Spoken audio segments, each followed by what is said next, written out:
नमस्कार, मैं हूं वीर सिंह। आप देख रहे हैं समाचार इंडिया लाइव। खबर आजमगढ़ से है। किसानों का हक छीनने का प्रयास कर रही है सरकार। प्रवीण सिंह। काला कानून वापस लेने के लिए केंद्र सरकार पर जमकर बरसे।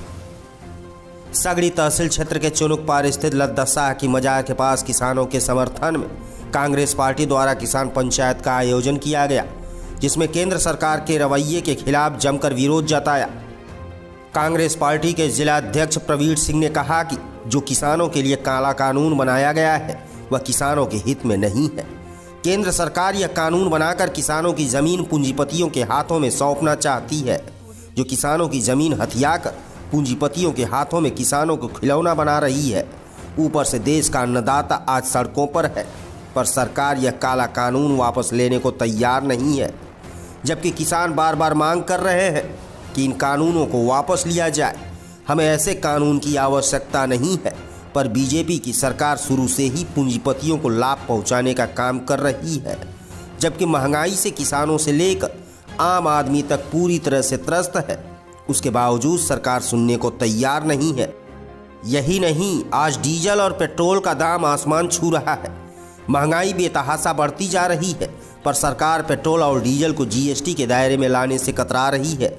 जबकि हमारे पड़ोसी देशों में डीजल और पेट्रोल के दाम काफ़ी कम है। हमारे यहाँ कंपनियाँ बेतहाशा मूल्य वृद्धि करती चली जा रही हैं।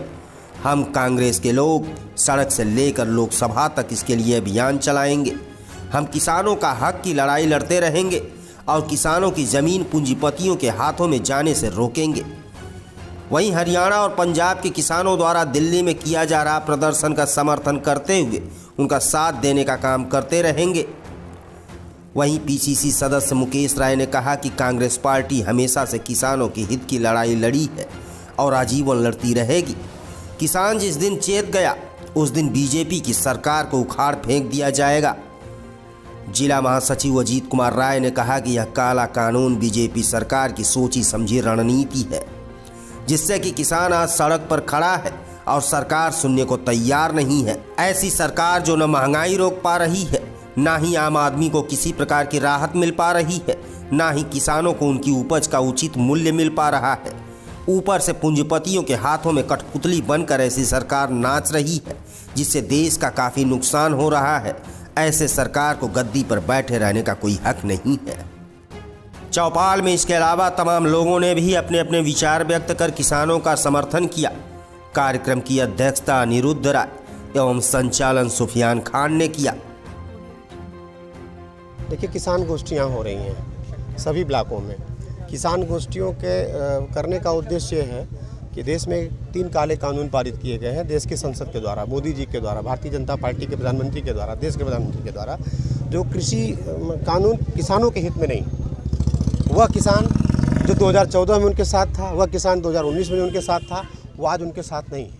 आज उन पर अविश्वास कर रहा है, उनसे दुखी है। वो इसलिए दुखी है कि उन किसानों को लगा था कि एक व्यक्ति आएगा, गरीब आएगा, चाय बेचने वाला आएगा, जब वो देश का प्रधानमंत्री बनेगा तो गरीबों के लिए कानून बनाएगा, उनके न्याय के लिए काम करेगा, उनके हित के लिए काम कर रहा। लेकिन उसने क्या किया? उसने उद्योगपतियों के लिए काम किया। उन किसानों के जो है आंदोलन के समर्थन में हम लोग किसान गोष्ठियों का आयोजन हर ब्लॉकों में कर रहे हैं और जाकर किसानों को बता रहे हैं कि तीनों काले कानून हैं क्या। तीनों काले कानून ये हैं कि पहला कि आवश्यक वस्तु खाद्य अधिनियम जो 1955 का कानून था, जिसका उद्देश्य था कि खाने पीने की जो चीज़ें हैं, जो जीवनोपयोगी चीज़ें हैं, उसका भंडारण आप आवश्यकता से अधिक नहीं कर सकते। उस कानून को इन्होंने ख़त्म कर दिया। उस कानून के ख़त्म करने के साथ हरियाणा और पंजाब में बड़े बड़े वेयर हाउस अडानी और अंबानी के बनने लगे। उसका उद्देश्य था कि वो क्या आएगा, कॉन्ट्रैक्ट फार्मिंग करेगा। कॉन्ट्रैक्ट फार्मिंग करने के बाद जब एक बार वो कॉन्ट्रैक्ट कर लेगा किसानों से, उसकी पैदावार का भंडारण करेगा। जब काला बाजारी वो कर लेगा और उसकी कीमत बढ़ जाएगी, तब उसको निकाल देगा मार्केट में, उससे पैसा कमाएगा। यानी जो हमारे किसान की पैदावार जो इस देश की प्रगति में काम आती थी, जो इस देश के जो है भाईचारे में एक दूसरे के सहयोग में किसान अपनी पैदावार की चीज़ों का उपयोग करता था, उस पर उद्योगपतियों की नज़र लग चुकी है। और वो उद्योगपतियों के हित में कानून मोदी जी ने बनाया था। उसी को बताने के लिए कि क्या कानून है, उसके दुष्परिणाम क्या हैं, कैसे काला है, ये हम लोग गोष्ठियों के माध्यम से बता रहे हैं। अच्छा, जिस तरीके से ये आंदोलन कर रहे हैं किसान, उनको आंदोलनजीवी परजीवी कहा जा रहा है। देखिए, हमारा भारतवर्ष विश्व का सबसे बड़ा लोकतांत्रिक देश है और हमको जब आज़ादी मिली तो इसीलिए आज़ादी मिली कि अपने हक़ की लड़ाई, हुकूक की लड़ाई हम लड़ सकें। वह किसान भी अपने हक़ की लड़ाई लड़ रहा है। जब जो निर्धारित ग्राउंड है उस ग्राउंड में नहीं जाने दिया गया तो किसान वहीं पर बैठ गया। और मैं आपके माध्यम से देश की सत्ता को बता देना चाहता हूँ, एक कांग्रेस का छोटा सा सिपाही होने के नाते, कि हम कांग्रेस के लोग आज़ादी के दीवानों के वंशज हैं। हम उन क्रांतिवीरों के वंशज हैं कि हमने देश को आज़ादी दिलाई अंग्रेज़ों के टैंकों के सामने, उनके गोलियों तोपों के सामने, महात्मा गांधी के रास्ते पर चलकर, अहिंसा के रास्ते पर चलकर देश को आज़ादी दिलाई। और आज तुम हमको मार सकते हो, तुम हमको परेशान कर सकते हो, तुम हमको लूट सकते हो, लेकिन हमारे विचार को नहीं मार सकते। हम गांधी जी के रास्ते पर चल करके हम तुमको ये एहसास करा देंगे कि हम आंदोलनजीवी नहीं हैं। ये पूरा देश आंदोलन के लिए अनवरत तैयार रहा है। जब बातें नहीं मांगी जाती है तो तुम जिस संस्कृति के वाहक अपने को बनते हो, जिस राष्ट्रवाद की बात करते हो, उस राष्ट्र में, उस संस्कृति में कहा गया संघे शक्ति कलयुगे। इस युग में संगठन में शक्ति है। जब समूह अगर तुम्हारे कानून को नहीं स्वीकार कर रहा है, तुम्हारे तौर तरीकों को नहीं स्वीकार कर रहा है, तो हम तुम्हारी ईंट से ईंट बजा देंगे। क्योंकि हम एक है और हमारे मुद्दे एक है। हम लोग भोजन भी करते हैं, हम अन्न जल ग्रहण करते हैं, उस पर प्रहार, उस पर अनुबंध नहीं होने देंगे, उस पर व्यापार नहीं होने देंगे।